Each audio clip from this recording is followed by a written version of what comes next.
It's really a pleasure for us to be here at the GREENTECH Festival at Beiersdorf because we really live and breathe sustainability. And sustainability is really essential when we mean innovating with care, because that means for us basically reinventing iconic products which were in the life of millions of people. And here, not only throughout the day, but really throughout their life, from the first step to maturity. So, who are we? And you heard a little bit. So we have very prominent, iconic global brands, which contribute to us as really leading worldwide in skincare. So Nivea, for sure you all know, but also our pharmacy brands and healthcare brands like Eucerin and Hansaplast belong to our portfolio. La Prairie and Chantecaille more in the luxury sector. But we have also very iconic brands which are very big locally. So Aquaphor and Coppertone, very famous, very loved by our consumers in the US. Labello 8x4 and Atrix, especially together with Hydrofugal in the German-speaking countries, well known, and also Maestro in China. And to Beiersdorf as such belongs also Tesa as an independent affiliate. So everything around gluing, so really adhesive technology, that's the business field of Tesa. So what does it say in numbers? So as you can see here, we are in people's lives since 1882, so more than 140 years. And we are pretty proud because we can say that we are the innovators of modern skincare. And I come back in a few minutes, what does it really mean for us? So we are present globally in more than 170 affiliates all around the globe. And more than 20,000 employees share our passion for skincare in our company. We are a DAX-listed company, and our group sales, comprising our consumer business and Tesa, are 8.8 billion euros 2022. So why do we state we are the inventors of modern skincare? Because we were the first, and that from an R&D perspective is really important, who brought the first stable water in oil emulsion to life. Because all of you, when you do a salad dressing, you know that oil and water doesn't mix easily. And we invented the first emulsifier, which enabled us to keep it in a stable union. And that basically was the hour of birth of modern skincare. And here you see that already in 1911, Nivea was really launched as a brand. So we really democratized skincare, bring hydration and protection to the people. But you might not know that Eucerin and Labello are even older, founded in the 1900s. And from this start, we always keep innovating, keeping our products contemporary, relevant for our consumers, because we strongly believe we have to be consumer-centric. The consumer has to be always in the heart while innovating. So we have to know our consumers best, their skin needs and their skin aspiration. And that is why in 1998 we launched the first anti-aging cream with an active ingredient, what we call signature ingredient, based on skin biology, really bring the skin back to balance and give a healthy, beautiful skin. And you all knew Q10, that's the best anti-wrinkle active you can get. But we don't stop here. We really look what are the aspirations, and even skin tone, getting rid of irregular pigmentation like age spots is really bothering for people all around the globe. And so we brought to the market our new technology, Luminous, which was launched for Nivea in 2022. And this has really partially life-changing effect for people who really suffer from dyspigmentation, especially in the face area. But this is not where we stop. So join me in a little movie which shows the aspiration for R&D.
So, with the aspiration of being not only the inventors of skincare, but also the future of skincare, we really have to include sustainability in how we innovate. And you might ask, why is R&D presenting here when it comes to sustainability? It's because if you look at our emission profile, so 95% of our emission belong to the scope 3. This means you can only influence them with the product design, the product development, and how we bring our products to the market. That's why I said in the beginning, we in R&D, we live and breathe sustainability to really transform our whole product assortment for all of our brands at Beiersdorf.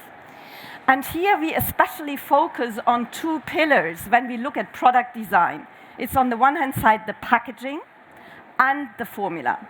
And we strongly believe this has to go together. So the products holistically has to be transformed sustainably. So for packaging, we basically following the 4R rules. So we strive to make our packaging recyclable, use recycled material, reduce packaging, so to reduce the plastic waste, reuse it and replace plastic and fossil-based material wherever possible. On the formula side, skin always comes first for us, because that's why our consumers love us and buy us. So it has to be safe and effective on the skin, but we strive to make the components of our formula renewable, biodegradable, try to avoid controversially discussed ingredients like endocrine disruptors, so that our formula is really safe to use and safe for the environment. And this really leads to a dramatic decrease. Only then we can decrease the CO2 equivalent emissions, which then pay into our scope 3.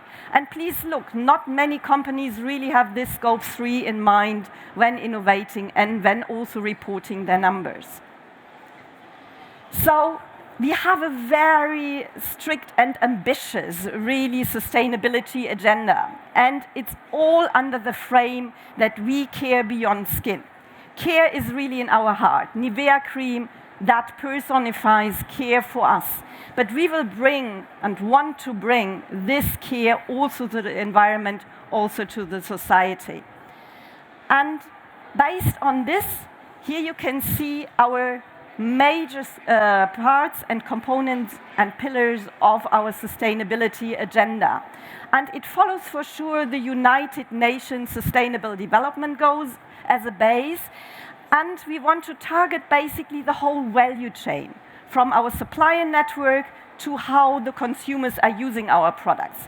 That's why you see these 3 segments, consumer, environment, and society, are the really big levers we want to influence with what we do and how we do things in order to have a maximum contribution to society and have a minimum effect on the environment in terms of CO2 emission.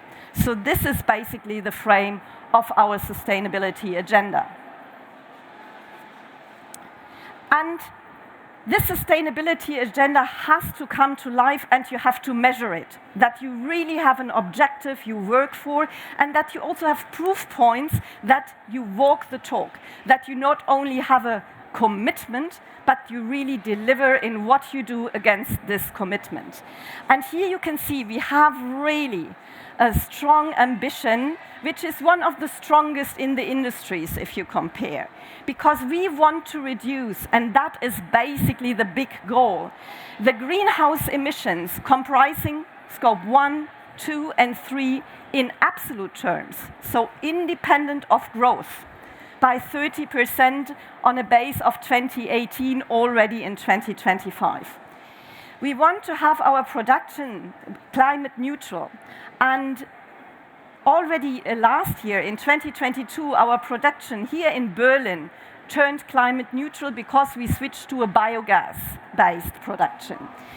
The new factory we are just building in Leipzig already from the start is designed to pay into this objective.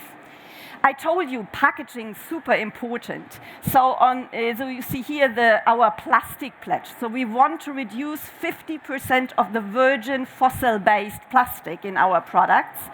We want to include 30% of recycled material in our packaging, and 100% of our packaging should be either refillable, reusable, or recyclable. And we have a big commitment also to society, so girls and young women are really close to our heart. So we want to reach in 2023 more than 300,000 women and supporting them to take on their life. That's really our commitment from the Beiersdorf perspective. And this is also recognized because we are walking the talk. We got in 2022 the AAA rating from the Climate Disclosure Project. And you might think, why are we so proud of it? Because this non-profit independent organization assesses your ambition in sustainability and checks how transparent you are communicating and walking the talk in order to achieve these targets. And over 15,000 companies were looked at by this CDP project, and only 13 companies worldwide got the AAA rating in terms of their activity to protect the climate, reduce the CO2 emission equivalents, protect the forest, sustainable land use, and also in terms of water, to really all three in one bucket. And we are really, really proud that we belong to the group of 13 companies who achieved this AAA rating. But this is not where it ends, in a way, because just last week we got also recognized by a magazine of the French industry, so consumer industry, and they also looked at 40 international companies and compared their commitment, their ambition, and their deliverables in terms of sustainability and CO2 emission. And you can see here, we are super proud that we are really leading among these 40 international companies in terms of scope 1 and 2 and in combination with scope 3. And to show you where we are, we already reduced of the 30% we want to achieve until 2025, 17%. So we are really on a good way, and this is also independently recognized. And here you can see some examples where we really re-innovated our iconic products. And you see it's all brands, basically. I only brought a few examples. So for Eucerin this year, we are launching the refill for our face care assortment, which reduces the plastic by 90%, leading to a reduced CO2 emission footprint by more than 70%. All our Nivea products are free of microplastic according to the UNEP decision, and Eucerin will follow this year. I think it's only 1 or 2 products. And then also this brand is free of microplastics. We reformulated all our Nivea Sun products to respect the ocean, to respect the reef environment, and you will find no octinoxate or oxybenzone in our UV protection products, while being safe and delivering to the SPF. And I will come back to the example of Nivea Soft in a second. But this seems so easy. You just do it, but it comes with tremendous challenges. Because first of all, only since a few years and since now we have a transparency on our scope 3 emissions, because here we depend on data from our suppliers. So also here it's quite important that we now have the data available to really consecutively follow up on our ambitious roadmap. And our suppliers have to match our ambition, to go on this journey together with us. And often this is not yet synchronized, that our ambition is here and theirs not yet there. Then Technology readiness at scale. If I have the ambition to transform mass market brands like Nivea, which have billions of users worldwide, it's great that we have startup technologies, but they are not yet usable at scale, so I can use it for Nivea Soft, for example, where more than 100 million products are sold every year. So here also, we have a technology challenge to cope. Mechanical recycle. Has one of you ever smelled a mechanical recycled plastic resin? You should do it, then you know why it's a challenge. Then, intention action gaps of our consumers. Let's face it, we can only transform our business successfully if we take the consumers on this journey, that they still love our products and like to use our products. And I guess every one of you used a deodorant this morning, an antitranspirant, yeah? So how many of you used an aerosol? That's already, we are at the GreenTech Festival, a good thing. Normally more hands would rise up, because it comes also with a disruption for the consumers. Because if you want to sustainably do it, then switch to roll-ons or sticks. And that's not easy for strong aerosol users. Then costs. We have to make it affordable, yeah? Because new technologies at scale, it costs new raw material, it comes with costs. Internally, for us in manufacturing and switching the systems, but also for our consumers. So, mechanical recycling, I already said that's a major challenge for our packaging sustainability agenda. Because you see, and I don't be scared to dive with you in every part of this multi-step process, but you can imagine, depending on the origin, the plastic waste, the end result you get, with which we then want to produce our cosmetic products, can be quite different. So it comes with a lot of challenges. Smell is only one. But also, if you collect all the plastic waste, the color is also not beautiful. It can have contaminants from former usage, which are not safe on skin, and we have to ensure that they don't migrate in our formula. Quality is an issue, because depending on batch, quality is different. Also, the plastic behaves differently. So recycled plastic has different material properties than virgin plastic, and we have to learn here. And it really has to be compatible with the formula, because we have to look holistically at the product. Availability and costs, we have to include it not only in Germany, where we have a very good system for recycling. We want to do it globally, and these are really big challenges with regard to recycled plastic. So what are our solutions to cope with these? We have to form better partnerships, because here, in the past, when I started at Beiersdorf, quite a while ago, we only talked to the packaging suppliers, which gave us dispensers, jars, etc. Now we have to go even earlier in the value chain and talk with the recyclers, with the people who produce the recycled plastic. So we have to find totally different ways of working and collaboration partners. Startup, industries, find new circular technologies, but also fuse partnerships with organizations like the Ellen MacArthur Foundation, the WWF, to learn from them what are their ambition, what is really the hallmarks of sustainability, and to collaborate across industry, like the Recyclat Forum or the Cospatox or the Eco Beauty Score Forum. We have to increase the consumer understanding, because, as I said, if nobody then buys our products anymore, we also have not the impact we wish for, a sustainable revolution of the industry. And it comes with digitalization, because it's so many data, you cannot do it with Excel sheets and with the usual ways of working. So sustainable transformation and digitization of the business come hand in hand.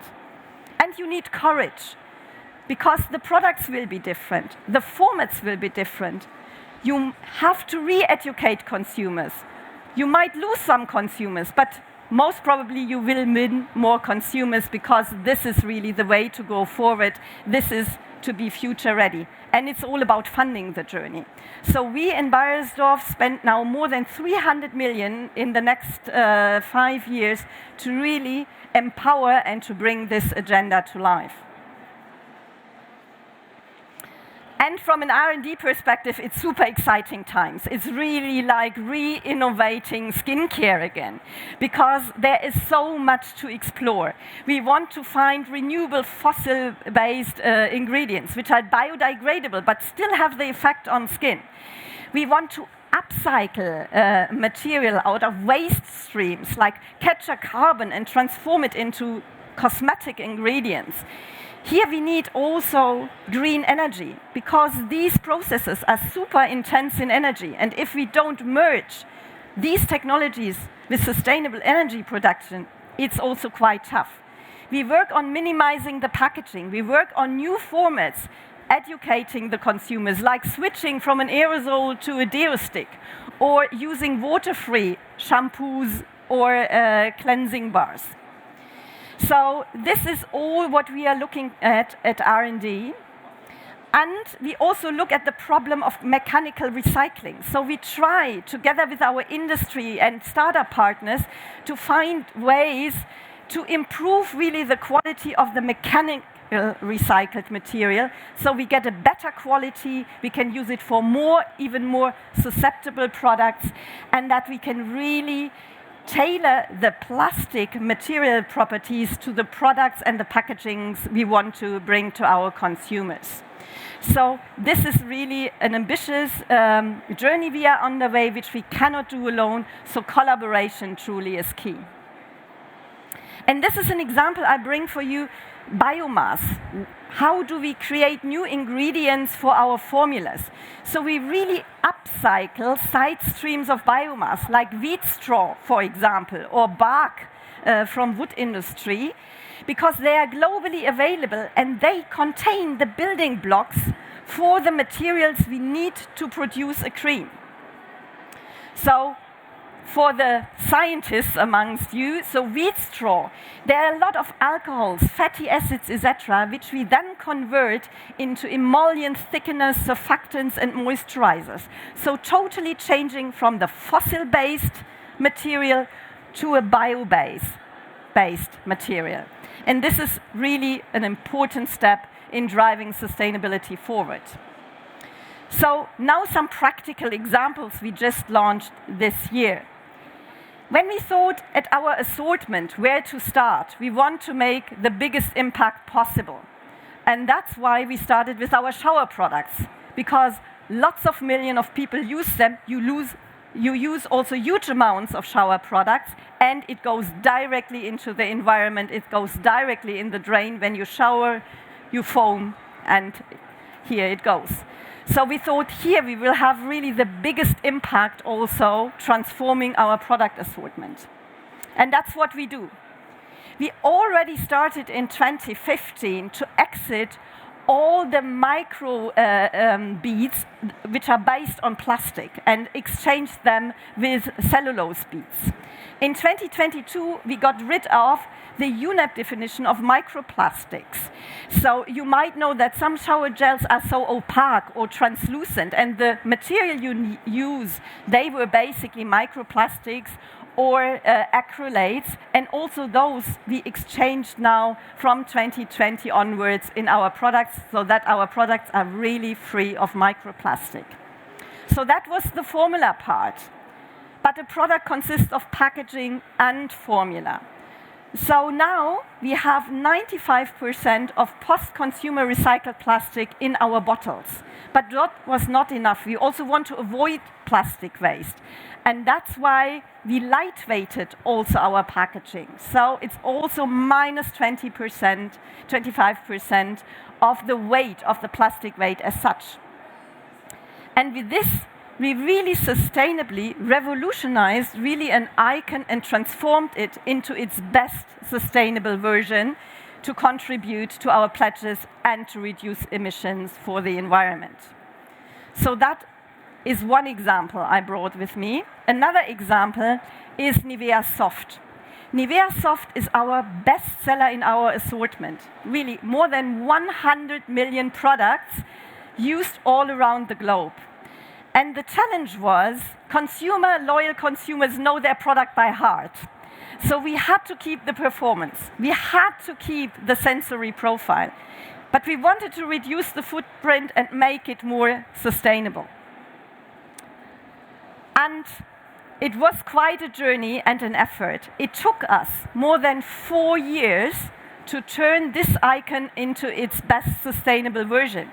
You might need 4 years. Normally, if we do a product development from scratch and not invent an identical sustainable twin, we do it in 18 to, if it's super complicated, 24 months. We needed 4 years. And normally, we can do with the hundreds of prototypes. We had more than 2,000 prototypes developed in the lab to find the best prototypes, which was tested before we launched with nearly 10,000 consumers worldwide to ensure that we really keep our loyal users and provide them with the product they know, with an enhanced performance even, and that they keep loving it, keep buying it. So we made it finally, and it's now in Germany since this year on the market. So no mineral oils, no non-biodegradable polymers, no silicons, vegan formula, 95% naturally derived and 98% biodegradable when you look at the formula. We also improved the performance. Now it moistures your skin 48 hours, which is really great. And that was the target, minus 40% on the CO2 emissions. And this is how we innovate and reinvent our iconic products. Because believe me, it's much easier to design a sustainable product from scratch in a greenfield than to really copy and mimic really these iconic products which are loved by our consumers. So I hope I could bring to you today that sustainability and our sustainability agenda is more than words. It's really mandatory for us. It's our heart. So we strongly believe that is the future of skincare. It has to be sustainable.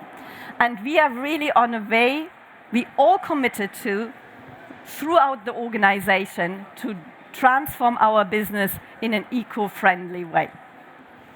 If you want to learn more, contact my colleagues at our booth or use this barcode or check at our website. Much more information available about our products, our R&D, our commitments. And with this, I thank you, but I also thank all our collaborators all around the globe, because sustainability is not a sprint, it's a marathon, but you have to run it in a team. You cannot achieve anything alone. You have to do it together. So thank you for your attention.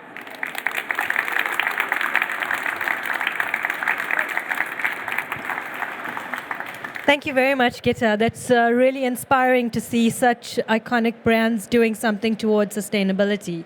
Do we have any questions from the audience?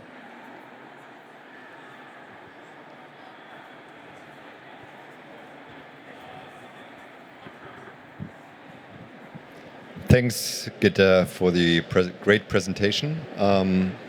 Amazing ambition and lots of action going on. You've been talking a lot about decarbonization, actually. Yesterday we heard a lot about other major planetary boundaries that we're fighting with. Yeah.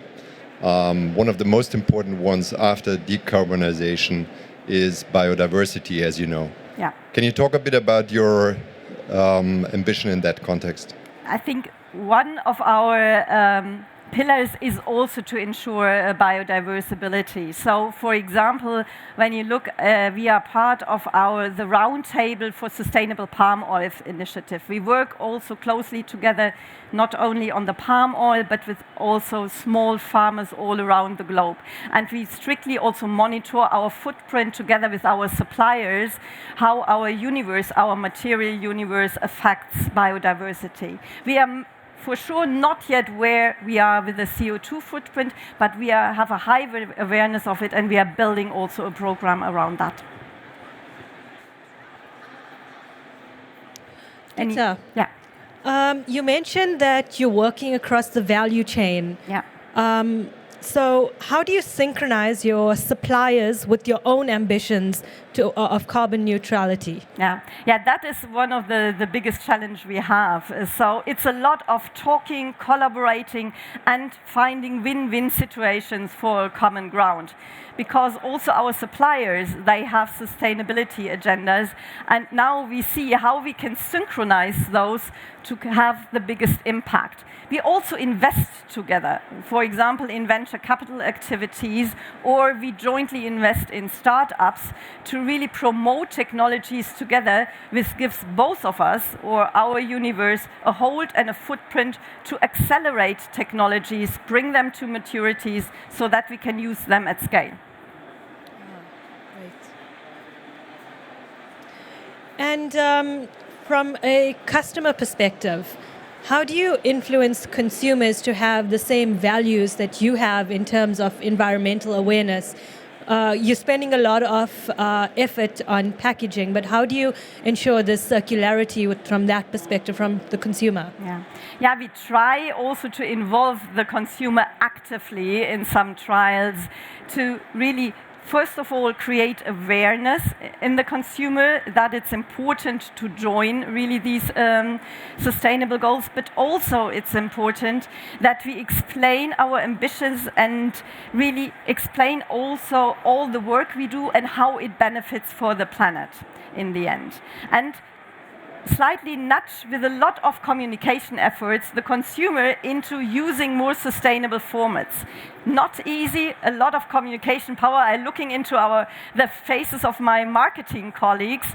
So we now not also talk about skin and product performance, what we love, what we are best at, and what is always the first thing when we are innovating, but also explaining how we can take the consumer along, educate the consumer, and offer then also touch points where, for example, we had some activities like refill machines, where consumer can also try and learn new formats, new ways of working, experience new formats. That's also what we invest into. You mentioned quite a few exciting innovations that Beiersdorf is involved in. Which one are you personally most excited about? So besides all the efforts going on in, let's say, on the sustainability path, my personal champion currently is really the luminous. Because I've talked to so many people all around the world who tried the product, who had really strong dyspigmentation in their face. And after 2 to 4 weeks, they really saw that it was alleviated, it was better, their skin was more even, they gained confidence. Some of them even said, this really changed my life. And I think this is really the biggest compliment we in R&D, but for the whole company can get. And if we now do it in a sustainable way, this is really the ambition we all strive for. Thank you very much for that, Gitta. Do we have any further questions from the audience members? No? Well, thank you. I think your presentation was excellent enough and self-explanatory. So thank you very much for the work that you did. Thank you. It was a pleasure. Thank you. Right.